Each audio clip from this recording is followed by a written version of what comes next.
अस्सलाम वालेकुम नाज़रीन, मैं हूं डॉक्टर सादिया मोइन। प्रोग्राम सेहत है ज़िंदगी में आपके साथ। नाज़रीन, हम हर इतवार शाम 4 से 5 बजे तक आपके साथ प्रोग्राम में होते हैं। इस प्रोग्राम में हम आपको मुख्तलिफ डिज़ीज़ के बारे में अवेयरनेस देते हैं, यानी कि मुख्तलिफ बीमारियाँ कैसे होती हैं, उनकी वजूहात, इलाज, मौलज, एहतियाती तदाबीर और साथ साथ ग़िज़ाई एहतियात के बारे में भी हम इस प्रोग्राम में आपको अवेयरनेस देते हैं। क्योंकि इस प्रोग्राम में मुख्तलिफ डिज़ीज़ के स्पेशलिस्ट हमारे साथ मौजूद होते हैं जो आपको डिटेल से बीमारियों के बारे में बताते हैं। तो आज का जो टॉपिक हमने डिसाइड किया वो है टाइफाइड, यानी टाइफाइड का मर्ज़ क्या है। इस मर्ज़ के बारे में बात करने के लिए जो आज हमारे गेस्ट हमारे साथ मौजूद हैं, consultant physician doctor Munir Sadiq, उनको खुश आमदेद करते हैं। अस्सलाम वालेकुम डॉक्टर साहब। वालेकुम सलाम। क्या हाल चाल है? अल्लाह खैरियत का से? शुक्र है। बहुत शुक्रिया डॉक्टर साहब आपके तशरीफ़ लाने का। दरअसल आजकल टाइफाइड का मर्ज़ बहुत ज़्यादा फैल रहा है। इस हवाले से हम डॉक्टर मुनीर सादिक से जानते हैं कि आखिर टाइफाइड का मर्ज़ है क्या। डॉक्टर साहब, आपने सवाल तो सुन ही लिया, अब मुझे ये बताएंगे ये टाइफाइड है क्या बेसिकली? देखें, टाइफाइड का जो साइंसी नाम है उसको एंटेरिक फ़ीवर कहते हैं। और एंटेरिक फ़ीवर में टाइफाइड ख़ुद भी शामिल है। टाइफाइड जैसे इसका नाम बता रहा है, ये एक जरासीम होता है जिसको हम सल्मोनेला टाइफी कहते हैं। तो सल्मोनेला टाइफी और सल्मोनेला पैराटाइफी ये दोनों मिला के जो अलामात पैदा करते हैं इसको एंटेरिक फ़ीवर का कहा जाता है। अमूमी तौर पे लफ्ज़ टाइफाइड फ़ीवर मशहूर है, तो इस वजह से कि ज़्यादा जो पेचीदगी करता है वो सल्मोनेला टाइफी करता है। तो सल्मोनेला पैराटाइफी भी इससे मिलती जुलती अलामत करता है और साइंसी नाम इसका एंटेरिक फ़ीवर है। तो ये टाइफाइड का मर्ज़ इन दो जरासीम से होता है और ये ख़ास किस्म के जरासीम हैं जो कि एक फ़र्द से दूसरे फ़र्द में मुंतकिल हो सकते हैं पानी के ज़रिए से। अच्छा, पानी के ज़रिए से। जिस तरह डॉक्टर साहब ने बताया कि ये टाइफाइड का मर्ज़ एक शख्स से दूसरे शख्स में मुंतकिल हो सकता है, वो भी पानी के ज़रिए। पानी के ज़रिए किस तरीके से? जो हमारे विलेज के लोग होते हैं, जो विलेज के पीपल्स होते हैं, जब वो रफ़ा हाजत के लिए दरिया या नहरों के किनारे ये काम करते हैं, तो उनके जो फीसेस होते हैं वो पानी के ज़रिए मुख्तलिफ शहरों में ट्रांसफ़र हो जाते हैं। और अगर वो पानी जब हमारे वाटर टैंक्स में आता है तो हमारे बीमारी का बाइस बनाने का सबब बनता है। तो बाज़ औक़ात ऐसा भी होता है कि जो हमारे घरों के वाटर टैंक्स हैं, अगर उसके करीब से कोई सीवरेज लाइन गुजर रही हो तो ये जरासीम पानी में शामिल हो जाता है। वाटर कंटामिनेटेड होने की वजह से ये जरासीम हमारी पेट में चला जाता है और टाइफाइड का मर्ज़ बनाने का बाइस बनता है। अब डॉक्टर साहब से ये पूछते हैं कि अगर जब किसी को टाइफाइड का मर्ज़ डॉक्टर साहब हो जाता है तो उसकी क्या अलामत होती हैं? देखिए, टाइफाइड के मर्ज़ में बुनियादी तौर पे जो अलामत हैं वो तो सबसे पहली अलामत बुखार है और इसके साथ आंतों के मसाइल के साथ आता है। पेशेंट मोशन हो सकते हैं या कॉन्स्टिपेशन या कब्ज़ हो सकती है। बाकी अलामत में सर का दर्द होना, नकाहत, कमज़ोरी, बहुत ज़्यादा पसीने आना, जिस्म में दर्द होना, ठीक है। और ये अलामत के साथ जो है ना हड्डियों में दर्द के साथ मरीज़ आ सकता है, बहुत ज़्यादा पसीने आ सकते हैं। तो इन अलामत के साथ बुनियादी तौर पे मरीज़ कंप्लेन करता है जो कि किसी भी इन्फेक्शन के साथ हो सकता है। कुछ फ़र्क हैं जिनसे हम इसको दूसरे इन्फेक्शन से डिफ्रेंशिएट कर सकते हैं। सही सही। अच्छा डॉक्टर साहब, जैसे मरीज़ आता है, अगर आपके पास वो फीवर की और चिल्ड की कंप्लेन करता है, इसके साथ वो कहेगा कि पेट में दर्द है, मेरे मैदे में दर्द है, तो फ़ौरन से आप टेस्ट करवाते हैं या पहले मेडिकेशन करते हैं कि चलो पहले एक दो दफ़ा मेडिसिन इसको दी जाए, इस तरीके से होता है? नहीं, देखें, ऐसा है कि क्लासिकली पेट के दर्द के साथ भी आ सकता है, लेकिन मर्ज़ जो है ना वो मुख्तलिफ तरीके से प्रेजेंट कर सकता है। इसमें होता टाइफाइड में इस तरीके से है कि टाइफाइड अगर किसी शख्स ने जो है वो गंदा पानी पिया है तो उसके फ़ौरन बाद उसको जो है वो टाइफाइड नहीं होता। वो ऐसा होता है कि किसी कोई भी इन्फेक्शन जब जिस्म में दाखिल होती है तो जिस्म में दाखिल होने के बाद इन्फेक्शन पैदा करने का दरमियान को जो टाइम पीरियड होता है उसको इंक्यूबेशन पीरियड कहते हैं। इसकी मिसाल ऐसी है जैसे किसी बीज को अगर ज़मीन में डाला जाए तो फ़ौरन से पौधा नहीं पैदा होता। इसी तरह से जब इन्फेक्शन जिस्म में दाखिल होती है उस वक्त से लेके इन्फेक्शन पैदा होने के दरमियान का जो टाइम है उसका मतलब है उसको इंक्यूबेशन पीरियड कहते हैं, यानी वो टाइम जब वो जिस्म में पनप रही होती है और जब अलामात आना शुरू होती हैं तो वो इंक्यूबेशन पीरियड का एंड होता है।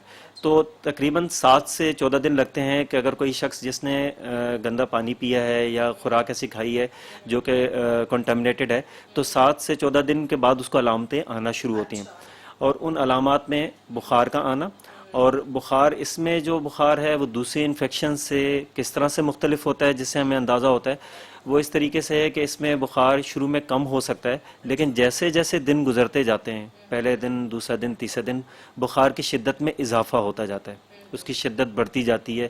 पहले मरीज़ को 100 बुखार होगा, फिर कुछ अगले दिन जो है 101, 102, 103। अगर उसको ट्रीट नहीं किया जाएगा तो मर्ज़ की और बुखार की शिद्दत बढ़ती जाएगी। बढ़ती जाती। अच्छा डॉक्टर साहब, ये सारे मरीजों में एक ही जैसी अलामत होती हैं या डिफरेंट मरीज डिफरेंट अलामत का इजहार करते हैं? मुख्तलिफ मरीज़ मुख्तलिफ तरीके से प्रेजेंट करते हैं। कुछ ये चूँकि टाइफाइड जो है वो हर इंसान में मुख्तलिफ तरीके से प्रेजेंट करता है, लेकिन बुखार की शिद्दत में ज़ाहिर सी बात है कि वो इस चीज़ पे डिपेंड करता है कि मरीज़ की उम्र कितनी है, मरीज़ की अपना इम्यूनिटी कैसी है, वो कितना स्ट्रॉन्ग है। तो ज़ाहिर सी बात है कि वो उतना विद स्टैंड कर सकता है। और मुख्तलिफ लोगों में मुख्तलिफ अलामात है। वही कहा कि कुछ सर दर्द के साथ आ सकते हैं, कुछ जो है वो खांसी के साथ आ सकते हैं, कुछ जिस्म में दर्द के साथ आ सकते हैं। लेकिन मेन जो है कि बुखार की शिद्दत बतदरीज बढ़ती है और शाम के टाइम ये बुखार बढ़ना शुरू होता है। अच्छा। अच्छा डॉक्टर साहब, जैसे आपने ये कहा कि मुख्तलिफ मरीज़ों में मुख्तलिफ अलामात होती हैं। अमूमन लोग पेशेंट्स ये करते हैं, जैसे बुखार हो गया 3-4 दिन घर में गुजार लिए और कोशिश होती है कि वो पैनाडोल खा ली या कोई भी टैबलेट खा ली ऐसी जिसकी बिना पे तबीयत सेट हो जाए। लेकिन ये बताइए कि जो लोग फ़ौरन ट्रीटमेंट नहीं लेते डॉक्टर से या डॉक्टर को नहीं दिखाते, तो वो किन पेचीदगियों का शिकार हो सकते हैं? देखें, जो infectious disease society of Pakistan है उसके मुताबिक अगर किसी मरीज़ को 3 दिन से ज़्यादा का बुखार हो, 3 दिन से खाली ऐसी जिसकी बिना पे तबीयत सेट हो जाए। लेकिन ये बताइए कि जो लोग फ़ौरन ट्रीटमेंट नहीं लेते डॉक्टर से या डॉक्टर को नहीं दिखाते, तो वो किन पेचीदगियों का शिकार हो सकते हैं? देखें, जो infectious disease society of Pakistan है उसके मुताबिक अगर किसी मरीज़ को 3 दिन से ज़्यादा का बुखार हो, 3 दिन से ज़्यादा का बुखार हो और 100.4 से ऊपर जो टेम्परेचर होता है उसको बुखार कंसिडर किया जाता है। अगर वो हो तो टाइफाइड को अपने डिफरेंशियल में यानी मर्ज़ की जो लिस्ट है उसमें सोचना चाहिए। अगरचे हमारे यहाँ मलेरिया भी मौजूद है, हमारे यहाँ डेंगू भी मौजूद है, तो बाकी भी उसको टेस्ट को एक्सक्लूड करना चाहिए। लेकिन इसमें इंपॉर्टेंट बात, सबसे अहम बात जो कि मैं कहने जा रहा हूँ वो ये है कि बुखार में एंटीबायोटिक को फ़ौरन शुरू करने की ज़रूरत नहीं होती। अगर मरीज़ बेहतर है तो शुरू में आप उसको कंजर्वेटिव मैनेजमेंट करें, यानी बुखार कम करने के लिए पैनाडोल का इस्तेमाल, पैरासीटामोल का इस्तेमाल कर सकते हैं, टेम्परेचर कम करने के लिए स्पंजिंग कर सकते हैं। और मोस्टली वायरल इन्फेक्शन भी चल रही होती हैं तो हर मरीज़ को एंटीबायोटिक की फ़ौरन से ज़रूरत नहीं होती है। जो कि हमारे यहाँ कंसेप्शन है कि जहाँ बुखार आया चाहे वो वायरल है या कुछ भी है उसको फ़ौरन से एंटीबायोटिक दे दें। तो एंटीबायोटिक देने की इसमें किसी किस्म की कोई जल्दी नहीं करनी चाहिए।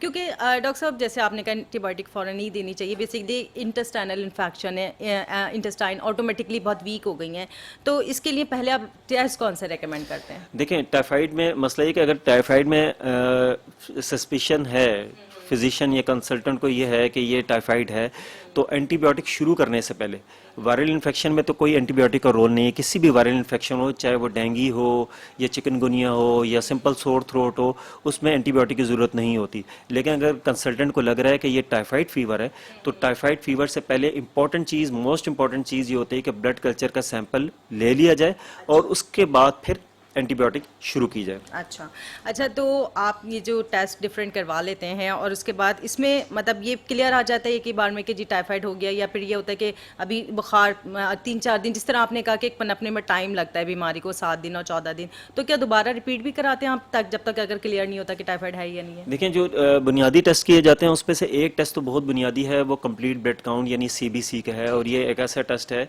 जो कि ना सिर्फ इन्फेक्शन के हवाले से काफ़ी मददगार होता है कि ये जो इन्फेक्शन मरीज़ को हुई है ये वायरल इन्फेक्शन है, बैक्टीरियल इन्फेक्शन है या कोई इन्फेक्शन नहीं है।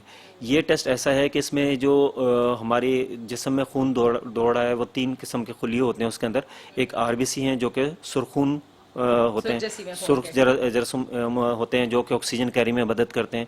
इसी तरह WBC होते हैं जो कि जिस्म की एक तरह की पुलिस होते हैं जो कि इन्फेक्शन के खिलाफ लड़ते हैं। और तीसरे वो खुली होते हैं जिनको हम प्लेटलेट कहते हैं जो कि खून को जमने में मदद देते हैं।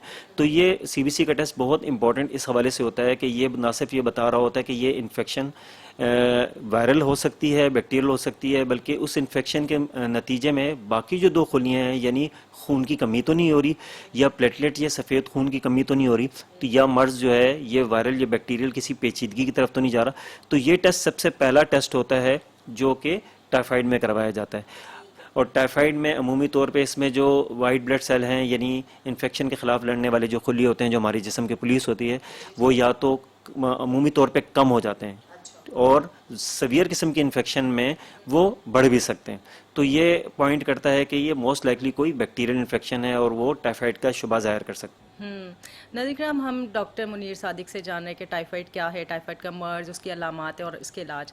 लेकिन जो हम अपने तौर पे एहतियात कर सकते हैं वो ये है कि हम जब बड़े स्पेशली वॉशरूम जाते हैं या बच्चे, उनको तो ये हिदायत करनी चाहिए कि जब वो रफ़ा हाजत से फारिग हों तो अपने हाथों को अच्छे से वॉश करना चाहिए, क्योंकि अगर कोई जरासीम उनके हाथ में रह जाता है और जब वो फूड इंटेक करते हैं तो इसके ज़रिए भी हमारे जिस्म में चला जाता है। और इसके साथ साथ एक चीज़ और ख्याल रखने की ज़रूरत है कि जब बच्चे खाना खाएं या वैसे भी आप अपने घरों में खाना रखें तो उसको हमेशा ढाँप के रखें, क्योंकि मक्खियाँ इस जरासीम को फैलाने का बाइस बनती हैं। अब डॉक्टर साहब की तरफ चलती है, ये पूछते हैं कि डॉक्टर साहब के जिस तरीके से आपने कहा कि ये एक दूसरे में ट्रांसफ़र हो जाता है और बाज़ लोगों में ये कॉन्सेप्ट पाया जाता है कि टाइफाइड का फीवर एक बार हो गया यानी एंटीबॉडीज़ बन गए, जिस समय तो सेकेंड टाइम नहीं होगा। क्या ऐसा होता है वाकई में? नहीं, ऐसा नहीं है। टाइफाइड होने के बाद दोबारा भी हो सकता है, बल्कि अगर प्रॉपरली ट्रीट ना हो तो वो रीअकर हो सकता है। तो उसमें जहाँ मैं बात कर रहा था कि खून के टेस्ट की बात कर रहा था सीबीसी के, तो सीबीसी के अलावा बहुत एक इम्पॉर्टेंट टेस्ट है जो कि डायग्नोसिस में मदद देता है, वो है ब्लड कल्चर का टेस्ट, और वो हमारे यहाँ अमूमी तौर पे नहीं करवाया जाता। तो ब्लड कल्चर का जो टेस्ट है वो इंतहाई हतमी टेस्ट होता है। अगर वो पॉजिटिव आता है तो ना सिर्फ वो ये बताता है कि टाइफाइड का जरासीम मौजूद है कि नहीं है, बल्कि ये बताता है कि कौन सा टाइफाइड का जरासीम है, सल्मोनेला टाइफी है, पैराटाइफी है। और जैसे इसका नाम बता रहा है कि कल्चर एंड सेंसिटिविटी, यानी उसमें जरासीम को कल्चर डिश पर डाल के उसको बढ़ोतरी दी जाती है, और उसके बाद जब वो हम देख लेते हैं कि कौन सी किस्म का जरासीम है तो उस डिश में उसको एंटीबायोटिक मुख्तलिफ किस्म के रख के उसको देखा जाता है कि किस एंटीबायोटिक से ये ख़त्म होगा। तो हमें यह पता लग जाता है कि इस मरीज़ के अंदर जो टाइफाइड आया है वो किस एंटीबायोटिक से क्योर होगा। तो उसमें अंदाजे की बुनियाद नहीं रहती। तभी कहते हैं कि पहले आप पेशेंट का कल्चर का सैंपल ले लें और उसके बाद उसको एंटीबायोटिक स्टार्ट करें। अच्छा, ये क्यों ज़रूरी है कि कल्चर जो है आप एंटीबायोटिक से पहले, क्योंकि अगर आपने एंटीबायोटिक पहले शुरू कर दी तो ब्लड कल्चर के टेस्ट की जरासीम को पिक करने की यानी उसको देखने की सलाहियत घट जाती है। तो अगर साफ खून होगा यानी एंटीबायोटिक मरीज ने यूज़ नहीं किया हुआ होगा तो कल्चर ज़्यादा बेहतर तरीके से जरासीम को ना सिर्फ पिक कर सकेगा और बल्कि हम उसमें एंटीबायोटिक बता सकेंगे। अगर मरीज पहले से एंटीबायोटिक लेके हम उसका कल्चर का सैंपल लेंगे तो उसमें कल्चर के डिटेक्ट करने की कैपेबिलिटी कम हो जाती है। अच्छा, अमूमन कुछ पेशेंट्स में ये भी देखा है कि अगर उन्हें पहले किसी डॉक्टर ने एंटीबायोटिक दी होती है तो उनके माइंड में ये होता है कि मुझे अभी दोबारा जब फीवर हुआ तो मैं वही एंटीबायोटिक यूज़ कर लूँ। तो इस हवाले से भी नाज़रीन को बताइए कि सेल्फ मेडिकेशन कितना नुकसानदेह होता है। देखें, आपको नहीं पता कि ज़रूरी नहीं है कि वो जो इन्फेक्शन आपको सेकंड टाइम हो रही है वो वही इन्फेक्शन की रिएकरेंस है, यानी वही मर्ज दोबारा से उठ गया है, या आपने सेकंड टाइम कोई इन्फेक्शन एक्वायर की है। तो अंदाजे की बुनियाद पर एंटीबायोटिक देना जो है वो एंटीबायोटिक के रेजिस्टेंस का यानी एंटीबायोटिक का जरासीम पे ना असर करने की एक बहुत बड़ी वजह है।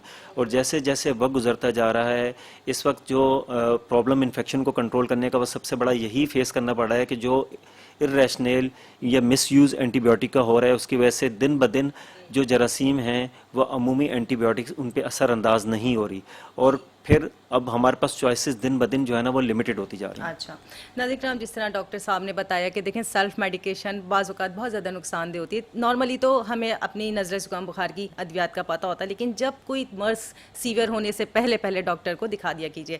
और डॉक्टर साहब से एक बात और जानते हैं कि क्योंकि हम टाइफाइड फीवर पर बात कर रहे हैं, टाइफाइड का मर्ज अगर किसी मरीज़ को हो जाता है, मकसद वो ऑलरेडी मरीज़ है, कोई कार्डियक पेशेंट है, कोई डायबिटीज़ का मरीज़ है या हाइपरटेंसिव है, तो ऐसी सूरत में हम डॉक्टर साहब से पूछते हैं कि क्या अलामात होती हैं। डॉक्टर साहब सवाल तो आपने सुन ही लिया, तो ऐसे जो मरीज़ होते हैं उनमें सीवियरिटी ज़्यादा हो जाती है या फिर ये कोई अलग अलामत देते हैं आम मरीज़ों से, इस बारे में? देखें, जनरली कोई भी पेशेंट जो कि किसी भी कोमॉर्बिड कंडीशन यानी बीमारी के साथ, लंबी बीमारी के साथ है, चाहे वो शुगर का है, ब्लड प्रेशर का है या दिल के अमराज के मरीज़ हैं, ख़ासतौर पे दिल के अमराज के मरीज़ और सांस, उनमें किसी किस्म की भी कोई इन्फेक्शन होती है तो वो उनकी प्राइमरी जो बीमारी है उसको प्रेसिपिटेट कर देते हैं। यानी अगर कोई मरीज़ दिल का मरीज़ है उसमें कोई भी इन्फेक्शन होगी तो उसकी मर्ज़ जो है वो बढ़ सकती है और उसकी मर्ज़ में शिद्दत आ सकती है।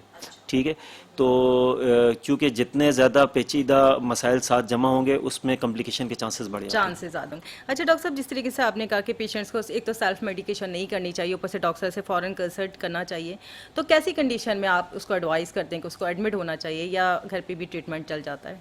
देखें, जहाँ पेशेंट कॉम्प्लिकेटेड होता है, कॉम्प्लिकेटेड के साथ आ रहा है, कॉम्प्लिकेशन के साथ आ रहा है, कॉम्प्लिकेशन में क्या हो सकता है, यानी आंतें मुतासिर हों, आंतों में रुकावट आ जाए जिसको इंटेस्टाइनल ऑब्स्ट्रक्शन कहते हैं, पेशेंट बेहोशी की तरफ जा रहा है, गुनूदगी की तरफ जा रहा है, बुखार उसका ठीक नहीं हो रहा, अमूमी एंटीबायोटिक से ठीक नहीं हो रहा, और हमें ऐसी एंटीबायोटिक जो कि नस के ज़रिए दी जा सकती है, या पेशेंट शॉक में, या दूसरे अल्फाज में शॉक से मुराद ये यानी वो अपना ब्लड प्रेशर मेंटेन नहीं कर रहा, बहुत ज़्यादा क्रिटिकल कंडीशन हो रही है, या उसके अनकॉन्शियस हो रहा है। अनकॉन्शियस हो रहा है। इसी तरह ये दिमाग के ऊपर भी असर करता है, दिल के ऊपर भी असर करती है। टाइफाइड जब कॉम्प्लिकेट हो जाता है, हड्डियों पर भी, यानी ऑस्टियोमाइलाइटिस यानी हड्डियों के भी इन्फेक्शन, तो कॉम्प्लिकेशन किसी किस्म के भी होंगे तब तो लाजमी मरीज़ को एडमिट करने की ज़रूरत है।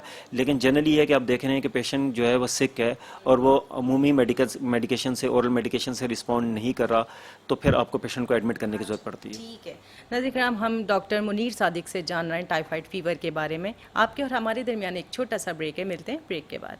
वेलकम बैक नाज़रीन, हम आपके साथ मौजूद हैं प्रोग्राम सेहत है ज़िंदगी, और हम इस प्रोग्राम में जान रहे हैं टाइफाइड फीवर के बारे में। डॉक्टर मुनीर सादिक ने बड़ी डिटेल से हमें बताया और बहुत सारी बातें जो अभी जानने हमें रहती हैं। तो अब हम इनसे पूछते हैं कि जो मुख्तलिफ टेस्ट ये रिकमेंड करते हैं अपने पेशेंट्स को, और बहुत ज़्यादा कौन से ऐसे टेस्ट हैं जिनकी बिना पे हमें बहुत जल्दी इस बुखार के बारे में पता चल सकता है। जी डॉक्टर साहब, ये बताएं कि जो आसान टेस्ट हैं जो पेशेंट ईजिली करवा ले, जैसे टाइफाइड विड्रॉल वगैरह होते हैं, तो उस बारे में ज़रा मुझे डिटेल से बताइए। देखें, दो टेस्ट हैं, टाइफाइडोट और विडोल, वो पुराने वक्तों में इस्तेमाल होते थे, एंटीबॉडी टेस्ट थे जिनसे हमें यह अंदाज़ा होता था कि टाइफाइड है कि नहीं। लेकिन अब वो दुनिया में टेस्ट जो है ना वो ऑब्सलीट हो चुके हैं, यानी वो ख़त्म हो चुके हैं। उसकी बुनियादी वजह यह है कि उस वक्त तक ब्लड कल्चर की जो है ना अवेलेबल नहीं था, और उन टेस्ट में सबसे बड़ा प्रॉब्लम यह है कि चूँकि वो एंटीबॉडी टेस्ट है, मैं इसमें थोड़ा सा तफसील में जाना चाहूँगा जी, कि बिल्कुल। एंटीबॉडी टेस्ट एक्चुअली होते क्या हैं। जब कोई भी इन्फेक्शन जिस्म में दाखिल होती है, तो जिस्म में दाखिल होने के बाद जिस्म का मुदाफ़ियाती निज़ाम उसके ख़िलाफ़ जो है वो एंटीबॉडीज़ पैदा करता है, जो उसके ख़िलाफ़ मुदाफ़ियत करती हैं या उनसे लड़ती हैं। तो वो जो एंटीबॉडी पैदा होती हैं वो दो किस्म की एंटीबॉडी होती हैं। एक को हम कहते हैं आईजीएम, जो कि मर्ज़ के शुरू में पैदा होती हैं, और एक होती हैं आईजीजी, जो कि थोड़ा सा देर में पैदा होती हैं, और वो एंटीबॉडी जिस्म में काफ़ी दिनों तक रहती हैं। आईजीएम शुरू में पैदा होती हैं और वो कुछ दिनों में वो उनका लेवल जो है वो कम हो जाता है, आईजीजी काफ़ी दिनों तक रहती हैं। लेकिन इन टेस्ट के साथ मसला ये है, ये एंटीबॉडीज़ के साथ प्रॉब्लम ये है कि ये स्पेसिफिक नहीं है। ये एंटीबॉडीज़ सिर्फ और सिर्फ टाइफाइड में पैदा नहीं होती, बल्कि दूसरे अमराज में भी पैदा होती हैं। तो ये जो टाइफाइडोट और विडोल टेस्ट है, अब ये दुनिया में ऑब्सलीट हो चुका है। अब ये दुनिया में रिकमेंड करने का WHO ने मना किया है। इसलिए मना किया है कि टाइफाइडोट टेस्ट और विडोल टेस्ट जो किट बेस्ड टेस्ट था, इसकी आसानी तो ये थी कि ये फ़ौरन से रिज़ल्ट देता था, लेकिन इसमें फ़ॉल्स पॉजिटिव होने के, यानी गलत बताने के इम्कानात बहुत ज़्यादा हैं। ये मलेरिया में भी आ सकता है, ये चेस्ट इन्फेक्शन में भी आ सकता है, या अमूमी वायरल इन्फेक्शन में भी आ सकता है। तो इसकी वजह से नुकसान ये हो रहा है कि टाइफाइड के अलावा हम दूसरे मर्ज़ को भी टाइफाइड समझ के ट्रीट कर रहे हैं। सिंपल वायरल इन्फेक्शन को भी जो लोकल डॉक्टर्स हैं जिनको इल्म नहीं है वो टाइफाइडोट करते हैं, और लोग ये समझते हैं कि हमारा टाइफाइड पॉजिटिव आ गया। तो ऐसा मरीज़ जिसको वायरल इन्फेक्शन और एंटीबायोटिक की ज़रूरत नहीं है और उसने चंद दिनों में खुद ही ठीक हो जाना है, वो 4 या 5 दिन बग़ैर किसी वजह के वो एंटीबायोटिक का इस्तेमाल करता है। और ना सिर्फ वो एंटीबायोटिक का इस्तेमाल जो है वो फाइनेंशियल एस्पेक्ट में उसके लिए हार्मफुल होता है, बल्कि वो एंटीबायोटिक की वजह से रेजिस्टेंस क्रिएट हो रही है। तो टाइफाइडोट और विडोल WHO ने क्लियरली मना कर दिया है। इस वक्त शहर के बड़े हॉस्पिटल्स ने उनको मना कर दिया है कि अब ये टेस्ट नहीं कराएंगे, क्योंकि ये डायग्नोसिस में हेल्पफुल नहीं है। ये आपको नहीं बता रहा होता कि टाइफाइड है भी या नहीं है, और अगर बता भी दे कुछ केसेस में कि टाइफाइड है, तो ये नहीं बता रहा होता कि किस एंटीबायोटिक से ये क्योर के, क्योंकि जो जरासीम घूम रहे हैं उनमें से कुछ ऐसे हैं कि कुछ ऐसे जरासीम हैं जो सिंपल एंटीबायोटिक से हैं, कुछ ऐसे हैं कि जो अमूमी एंटीबायोटिक से असरअंदाज नहीं हो रहे। तो हमें टारगेटेड होना पड़ेगा कि इस मरीज़ में कौन सा वाला जरासीम है। तो उसमें सबसे हेल्पफुल जो टेस्ट हो सकता है वो ब्लड कल्चर का टेस्ट है। इसलिए अगर आपको शुबा है तो एंटीबायोटिक के बगैर ब्लड कल्चर भिजवाएं, फिर आप बेशक एंटीबायोटिक स्टार्ट करें जब तक के कल्चर की रिपोर्ट आती है। कल्चर के साथ ये है कि कल्चर की रिपोर्ट जो है 5 से 7 दिन में आती है, 7 दिन तकरीबन उसके लगते हैं। ये उसका एक ड्रॉबैक है, लेकिन 7वें दिन आपको पता होता है कि जो एंटीबायोटिक आपने दी है क्या वो मरीज़ के लिए कारगर है या नहीं है। इसमें अंदाजे की बुनियाद नहीं रहती। ठीक है। अच्छा डॉक्टर साहब, जिस तरीके से आपने शुरू में बात की थी कि जब जरासीम हमारी बॉडी में चला जाता है और वो एक ग्रो करने का टाइम लेता है 7 से 14 दिन, तो ये अलामात उसके बाद शुरू होती हैं। तो ये उसके बाद कितने अरसे तक टाइफाइड का फीवर रहता है पेशेंट को? देखें, उस जैसी अलामात शुरू होती हैं तो ज़ाहिर सी बात है बुखार तो उसी वक्त ही शुरू हो जाता है, तेज़ हो जाता है। अगर आप उसको ट्रीट करना शुरू कर देंगे तो ज़ाहिर सी बात है कि मर्ज़ ख़त्म हो जाएगा। लेकिन अगर उसको ट्रीट नहीं करेंगे तो ये क्रॉनिक में भी कन्वर्ट हो जाता है। अच्छा। जी, एक्यूट भी होता है, क्रॉनिक भी होता है। अगर पार्शली ट्रीट करेंगे तो वो कॉम्प्लिकेशन के साथ भी आ सकता है, यानी मर्ज़ जो है ना वो लंबे दिनों तक रह सकता है और वो फिर पेचीदगियों के साथ आ सकता है। उसमें सबसे अमूमी पेचीदगी जो है वो आंतों की सूजिश और बाद में आंतों का में रुकावट और आंतों का फटना, जिनको इंटेस्टाइनल परफोरेशन कहते हैं, ये भी होता है। ओके। अच्छा डॉक्टर साहब, जिस तरीके से क्योंकि इंटेस्टाइनल इन्फेक्शन है, आप पेशेंट को वैसे इतनी कॉम्प्लिकेशन से, तो इसको डाइट कैसी देनी चाहिए? सॉफ्ट डाइट रिकमेंडेड है, पेशेंट को सॉफ्ट डाइट दे सकते हैं उसमें, जो पेशेंट इजीली टॉलरेट कर सके। और अगर कोई इंटेस्टाइनल सिम्टम नहीं है, कॉन्स्टिपेशन नहीं है, तो रेगुलर डाइट भी दे सकते हैं, लेकिन प्रेफरेबल है कि सॉफ्ट डाइट रखें।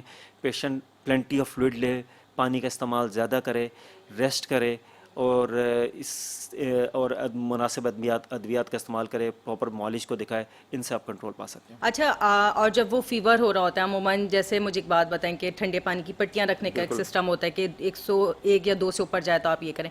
अमूमन मैंने बहुत सारे पेशेंट्स को ये भी देखा है कि हाथ पाँव भी धुला दें या फिर कोशिश करें कि थोड़ा सा पानी बॉडी पे डाल लें कि टेम्परेचर लो हो जाए, तो ऐसा करना बेहतर है या नहीं? देखिए, कोई भी ऐसा तरीका है जिससे आप बॉडी का टेम्परेचर कम कर सकते हैं, आपके अवेलेबल रिसोर्सेज के ऊपर है कि आप अगर पानी स्पंजिंग कर सकते हैं तो स्पंजिंग करें, शावर मरीज़ ले सकते हैं तो शावर करें। जो लोग क्या करते हैं कि बुखार होता है तो कंबल ओढ़ लेते हैं, उससे वो टेम्परेचर और बेसिकली ज़्यादा चिल हो रहा होता है ना उनको, चिल हो रहा होता वैसे है, ही। उसको जी लग जी। रहा है उससे टेम्परेचर और ज़्यादा राइज करता है। तो उसमें शावर भी ले सकते हैं, उसमें स्पंजिंग भी कर सकते हैं, जो भी तरीका है उससे टेम्परेचर। अगर कोई ऐसा कमरा है जिसमें एयर कंडीशन मौजूद है तो एयर कंडीशन को ऑन कर लें, फ़ैन को ऑन कर लें।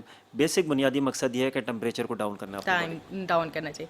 अच्छा, जो कि आपने कहा कि जब ये पेशेंट को होता है और उसको बहुत ज़्यादा केयर की ज़रूरत होती है, अब फैमिली में एक बंदे को हो गया, बाकी फैमिली कैसे अपने आप को सिक्योर करे या उसकी केयर कैसे करनी होती है, ये थोड़ा सा बताइए। देखिए, इसमें इंपॉर्टेंट चीज़ ये है कि जब टाइफाइड की हिस्ट्री में जाएं तो टाइफाइड जो कंटेमिनेट हुआ था वो फर्स्ट टाइम वो पता ही इसी तरह से लगा था कि एक बस्ती के अंदर टाइफाइड फैल रहा था, और वो सब लोग जब मुतासर होना शुरू हो गए तो एक डॉक्टर या साइंसदान ने तहकीक करनी शुरू की कि क्या वजह है। तो ढूंढते ढूंढते ये पता लगा कि उस इलाके का जो कुआं था उसमें वो जरासीम मौजूद था और कंटेमिनेशन वहाँ से हुई थी, और वहाँ से उस सोर्स और जरासीम को आइडेंटिफाई किया गया। मर्स पता नहीं लग रहा था लेकिन उस इर्द गिर्द के लोग मुतासर हो रहे थे। तो एक घर में अगर एक फ़र्द मुतासर हुआ है तो हो सकता है कि उसने बाहर से जाके खाया हो, लेकिन हो सकता है कि उस घर के अंदर जो पानी आ रहा है वो कंटामिनेट है। तो ये भी देखने की ज़रूरत है कि आपके जो पानी आपके घर में है वो प्रॉपर है कि नहीं, उसको प्रॉपर क्लोरिनेशन हुई है कि नहीं। मास लेवल पे तो बचने का सबसे बेहतर तरीका ये है कि पानी की क्लोरिनेशन अगर प्रॉपर होगी तो उससे जो है वो कंटामिनेशन जो है वो टैंकी क्लोरिनेशन है या आपके जो टैप वाटर है उसको चेक कर लें।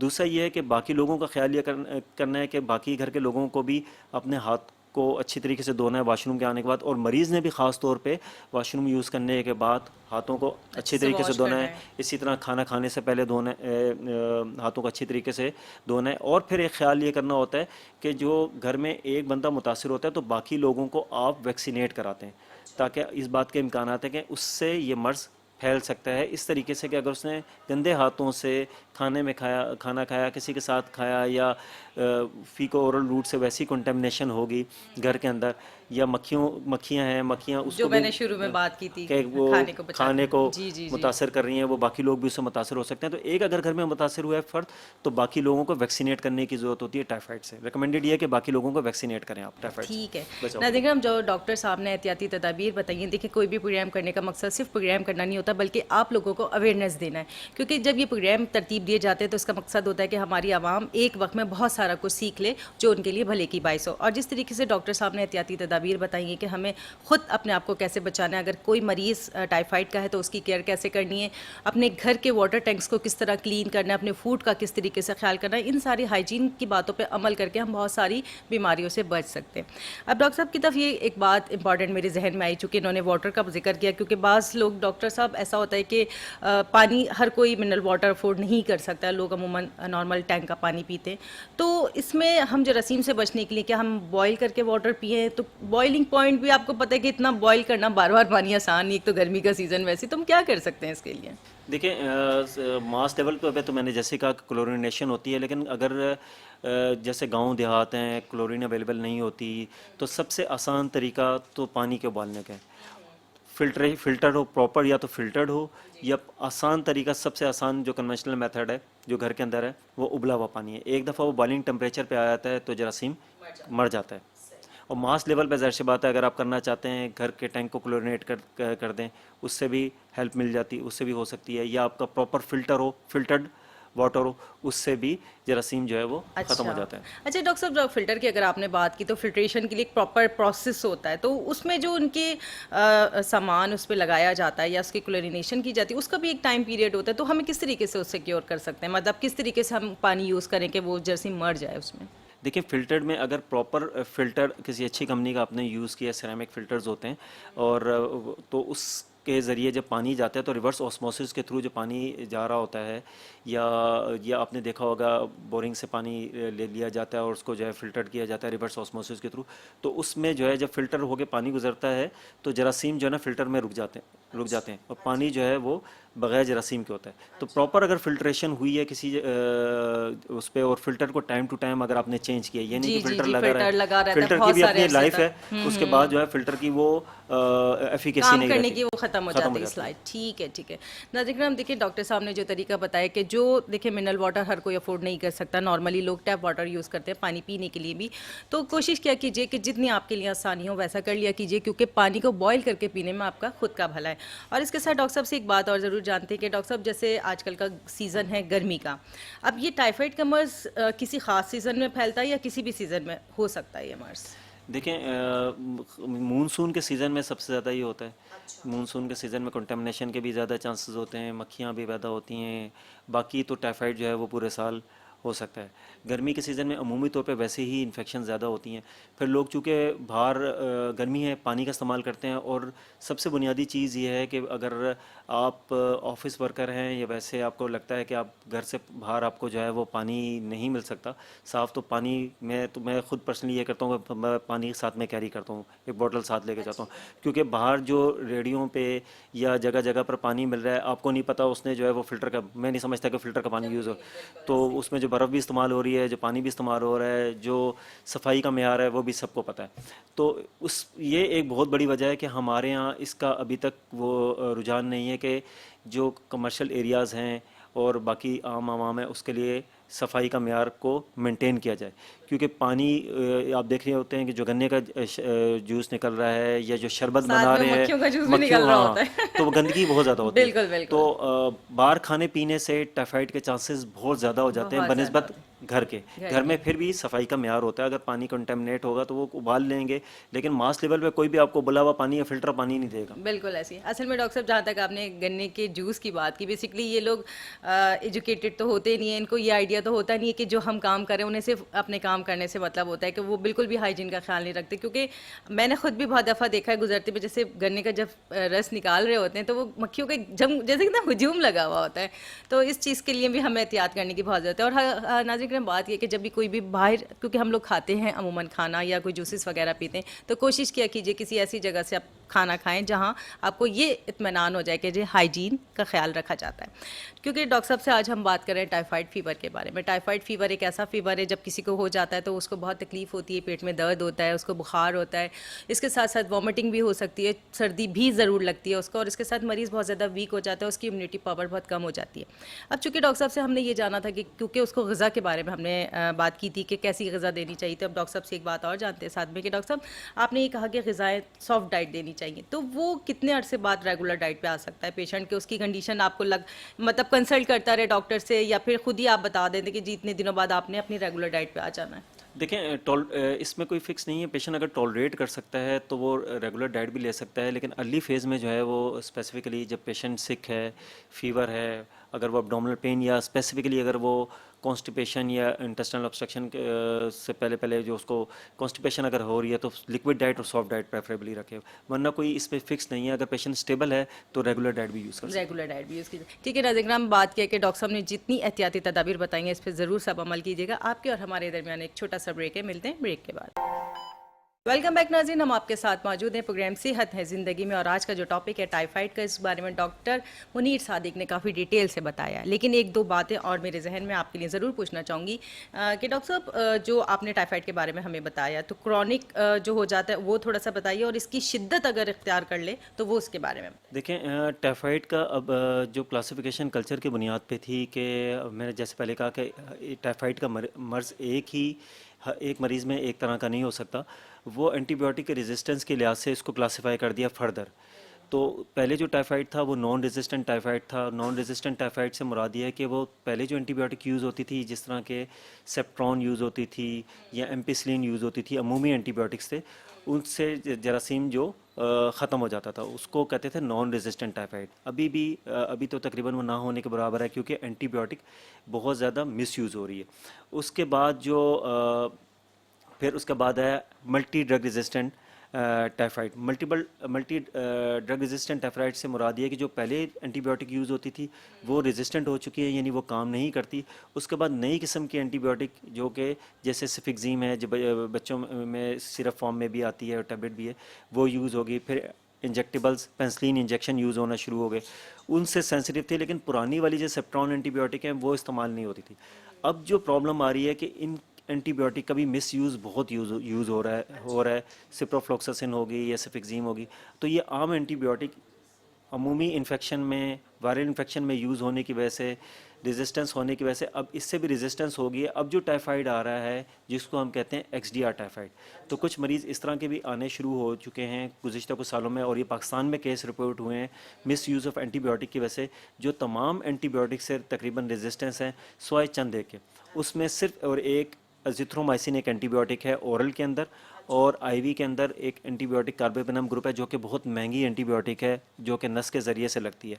अब इसमें एक स्पेशल मैं पैगाम देना चाहूँगा लोगों को कि अजिथ्रोमाइसिन जो है वो एंटीबायोटिक सिर्फ एक ओरल एंटीबायोटिक जो है वो XDR टाइफाइड के लिए रह गई है। अगर किसी पेशेंट के कल्चर के अंदर XDR टाइफाइड आ जाता है तो इसका मतलब ये है कि इसमें दो एंटीबायोटिक की चॉइसेस रह सकती हैं, या तो उसमें वो महंगी वाली IV एंटीबायोटिक दी जाए या एजिथ्रोमाइसिन। अब एजिथ्रोमाइसिन जो है वो लोग मिस यूज़ कर रहे हैं, गले की इन्फेक्शन में यूज़ कर रहे हैं, आम वायरल इन्फेक्शन में यूज़ कर रहे हैं। तो अब इस बात के इम्कान हैं कि अगर इसको भी मिस यूज़ किया गया तो टाइफाइड के पास हमारी चॉइसेस, टाइफाइड के इलाज के लिए बहुत कम चॉइसेस रह जाएंगी। अच्छा। तो ये XDR टाइफाइड जो है पाकिस्तान में कुछ साल पहले रिपोर्ट होना शुरू हुआ था। तो अब ये है कि अब ये एजिथ्रोमाइसिन एंटीबायोटिक को और बाकी एंटीबायोटिक को तरीके से इस्तेमाल किया जाए, हर इन्फेक्शन में यूज़ ना किया जाए, गले की इन्फेक्शन में यूज़ ना किया जाए, ताकि हम इसको टाइफाइड के लिए रिज़र्व रख सकें। अच्छा। और यही रिकमेंडेशन इन्फेक्शियस डिजीज़ सोसाइटी ने भी दी है कि इन एंटीबायोटिक को ज़रा देखभाल के इस्तेमाल किया जाए, ताकि हमारे पास जो XDR टाइफाइड है, यानी जो ढीठ किस्म का टाइफाइड है, उसको ट्रीट करने के लिए चॉइसेस मौजूद रहे। ठीक है। अच्छा डॉक्टर साहब, ये जो आपने टाइफाइड की बात की, तो ये हर उम्र के लोगों को जाता है? बच्चों को, बूढ़ों को, खवातीन को, देखिए, जवानों XDR को? टाइफाइड हो या MDR टाइफाइड हो या नॉन रेजिस्टेंट टाइफाइड हो, या अलामात में फ़र्क नहीं करता। फ़र्क ये होता है जब हम कल्चर करवाते हैं तो उससे हमें पता लग जाता है कि ये XDR टाइफाइड है, और मरीज़ अमूमी एंटीबायोटिक से ठीक नहीं हो रहा होता। और वो फिर जब हम कल्चर देखते हैं तो कल्चर की रिपोर्ट में हमें अंदाज़ा होता है कि काफ़ी सारी एंटीबायोटिक जो है वो काम नहीं कर रही। अच्छा। और ये वो टाइफाइड है कि जिसको एग्रेसिवली ट्रीट करने की ज़रूरत है, और वो सिलेक्टेड एंटीबायोटिक जिस पे वो काम कर सकता है वही यूज़ करने की ज़रूरत है। तो अलामात में बुनियादी तौर पे इतना फ़र्क नहीं होता। कल्चर हमें ये बताता है कि ये अब हमारे पास चॉइसेस नहीं रही, ये XDR टाइफाइड है उसको। अच्छा, दूसरी बात आपने क्रोनिक की है, तो क्रोनिक ये होता है कि अगर किसी को टाइफाइड हुआ है एक दफ़ा और उसके कल्चर में भी, आपके ब्लड कल्चर में भी आ चुका है कि ये टाइफाइड है, और वो 1 साल तक उसके स्टूल में अगर 1 साल तक? 1 साल तक अगर उसके अच्छा। स्टूल में जो है 1 साल से ज़्यादा तक अगर उसके स्टूल में टाइफाइड का जरासीम आ रहा है, तो इसका मतलब है कि ये पेशेंट कैरियर हो चुके हैं, क्रॉनिक हो चुके हैं। अच्छा। तो उसमें जो है वो पित्ते में जाके, यानी गॉल ब्लैडर में जाके जरासीम चला जाता है, और अच्छा। वहाँ के ज़रिए फिर स्टूल में वो आता रहता है। इसको क्रॉनिक कहते हैं, ये कैरियर कहते हैं। तो ये ख़त्म नहीं होता फिर डॉक्टर साहब इसको इतने भी लंबे फिर अरसे तक? अगर ऐसा कोई क्रॉनिक या कैरियर होता है, वो खुद तो अलामात नहीं हो सकती, लेकिन ज़ाहिर सी बात है स्टूल के ज़रिए जब एक्सक्रीट हो रहा है तो बाकी लोगों को कंटेमिनेट कर सकता है। तो इसको भी इरेडिकेट एंटीबायोटिक के ज़रिए से कुछ रिजीम्स होती हैं जिससे उसको भी ख़त्म किया जा सकता है। लेकिन क्रॉनिक उस वक्त कहते हैं जो पहले डायग्नोज हुआ हो कल्चर की बुनियाद पे, और वो 1 साल तक, 1 साल के बाद उसका स्टूल में कल्चर में मौजूद रहता है। मौजूद रहे। अच्छा डॉक्टर साहब, बाज़ औक़ात मैंने ऐसे देखा जैसे अगर किसी को टाइफाइड हुआ घर में, वो उसको ठीक हो गया, उसकी जो मेडिकेशन आप डॉक्टर ने की होती है वो बची होती है, तो अगर कोई और मुब्तला हो जाए तो वो पहले वाला कहता है मैंने ये सारी दवाइयाँ खाई थी, आप भी ये खा ले, तो ऐसा मुनासिब है करना? नहीं, ऐसा मुनासिब नहीं। मैंने कहा ना कि देखें, यही तो गलत कॉन्सेप्ट है। आप प्रॉपर फिजिशियन को दिखाएं, और वो फिर आपको उस बुनियाद पे ये डायग्नोस करेगा कि आपको टाइफाइड है भी कि नहीं, और अगर टाइफाइड है तो वक्त पे कल्चर कराएगा और उसको प्रॉपरली प्रिसाइसली ट्रीट करेगा, अंदाजे के बुनियाद पे ट्रीट नहीं करेगा। टाइफाइड के मरीज़ में एक दफ़ा टाइफाइड होने के बाद आप 3 महीने तक उसमें कम्प्लिकेशन के लिए उस पर अच्छा। नज़र रखते हैं। अच्छा। उसके ठीक होने के बावजूद भी उसको फॉलोअप में 3 महीने तक 3 देखते हैं महीने कि तक इसमें रखा जाता है। रीअकरेंस तो नहीं हो रही, अच्छा। दोबारा इसमें जरासीम तो नहीं है रीअकर कर रहा, और इसके अलावा इसमें कोई पेचीदगी तो नहीं हो रही। ठीक है। अच्छा डॉक्टर साहब, मैं ये चाहूँगी कि हमारी आवाम को एहतियाती तदाबीर बताएं कि हमें टाइफाइड के मर्ज से बचना कैसे है, हमें क्या क्या एहतियात इख्तियार देखें, करनी है। सबसे पहली चीज़, बुनियादी चीज़ें सबसे पहले होती हैं, और बुनियादी चीज़ों में सफाई, और वो इर्द गिर्द की सफाई, खुराक के हवाले से सफाई, फिर उसके अलावा जो लोग कुकिंग करते हैं वो हाथ को प्रॉपर हैंड वॉश करें प्रॉपर, फिर उसके बाद पानी का इस्तेमाल जो है सबसे, जो हम देखें टाइफाइड कैसे आता है, खुराक के ज़रिया से, यानी मुंह के फीको ओरल रूट। तो अगर पानी आप प्रॉपर ले रहे हैं, खाना आप साफ़ ले रहे हैं, खाना गंदा नहीं है, चाहे वो हाथों से कंटेमिनेट ना हो किसी के, या किसी मक्खी ने गंदगी से वो कंटेमिनेट ना हो, पानी साफ़ पी रहे हैं, तो टाइफाइड नहीं होगा। तो सफाई के बुनियादी उसूल सबसे अहम चीज़ है, और यही तमाम इन्फेक्शन से आपको, चाहे वो सिंपल डायरिया हो, टाइफाइड हो, तमाम बीमारियां ज़्यादातर जो हमारे यहाँ मौजूद है वो सफ़ाई ना होने की वजह से हैं। अच्छा डॉक्टर साहब, जैसे आपने वाटर का बताया, ग़िज़ा सारी के एहतियात से खाना चाहिए। अगर हमने जो ग़िज़ा रखी हुई है और इन केस के मक्खी उस पर बैठ गई है और वो ट्रांसफ़र कर दिया उसने, तो हमने वो खाना फ्रिज में रख दिया, तो वो उसमें ग्रो करता रहेगा जरासीम, या जब तक हम गर्म नहीं करेंगे? ऐसा होता है ना अमूमन, लोग फ्रिज में खाना रखते हैं, उसके बाद दोबारा गर्म करते हैं, फिर खाते हैं, ऐसा करना चाहिए अमूमन? देखिए, फ्रिज में अगर चला गया तो वो तो फ्रिज में जाने से वो ख़त्म नहीं होता। ठीक है, वही है कि कुकिंग से, वही कोई भी चीज़ है ना, अगर आप बाहर जा रहे हैं, आपके पास कोई चॉइस नहीं है, जो कुक चीज़ है उसमें उसके बारे में आप कह सकते हैं, जो मिसाल के तौर पर आपको बता रहा हूँ कि अगर समोसा बना हुआ है, वो कढ़ाई में गया तो वो इतना हाई टेम्परेचर के उसमें मर जाएगा मर जाएगा, जरासीम, डेफिनेटली। लेकिन उसके बाद ठंडे होने के बाद अगर उस पर आके मक्खी बैठी है तो ज़ाहिर सी बात है कि कहीं से वो कैरी करके ला सकती है। सही है। नाज़रीन, डॉक्टर मुनीर सादिक ने हमें आज टाइफाइड के बारे में काफ़ी कुछ डिटेल से बताया। देखें, ये सारे प्रोग्राम्स करने का मकसद होता है कि आपको एक ही वक्त में काफ़ी अवेयरनेस दे दी जाए कि अगर कोई मर्ज़ हो गया है उसको एहतियात कैसे करनी है, पहले उसका इलाज, उसके बारे में टेस्ट कौन से करवाने हैं, उसके बारे में आपको मालूमात हासिल होनी चाहिए कि कौन सी अद्वियात इस्तेमाल करनी है, डॉक्टर से कब कब रुजू करना है। और इसके साथ साथ हम आपको इस प्रोग्राम में मुख्तलिफ डॉक्टर से मुलाकात करवाएंगे, और हमारी कोशिश होगी कि हम इस बारे में भी आपको बताएं कि अगर कोई वबाई अमराज फैल जाते हैं तो उन पर कैसे काबू पाया जाता है और उनसे कैसे बचा जाता है। तो आज जो हमने ये टाइफाइड के बारे में बात की, आपको डिटेल से बताई, यकीन है कि आप इस पर ज़रूर अमल करेंगे। तो अपने मुअज़्ज़ज़ मेहमान का शुक्रिया अदा करते हैं। डॉक्टर साहब, आपका बहुत शुक्रिया, आप तशरीफ़ लाए। नाज़रीन, प्रोग्राम सेहत है ज़िंदगी से अपनी मेज़बान डॉक्टर सादिया मोइन को इजाज़त दीजिए। अल्लाह ने चाहा ज़िंदगी रही, फिर मुलाकात होगी। अल्लाह हाफ़िज़।